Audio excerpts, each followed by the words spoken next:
Hello viewers, راځئ چې زده کړو د انګلیش words meaning پښتو کې. viewers ویډیو کمپلیټ ګورئ او چینل ضرور سبسکرایب کړئ.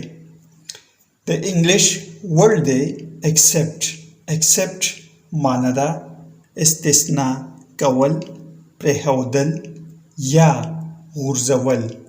استثناء کول، پرېښودل یا غورځول. For example, she told everyone except me. She told everyone except me. هغې زما پرته، زما نه علاوه ټولو ته وویل. He invited all friends except Asad.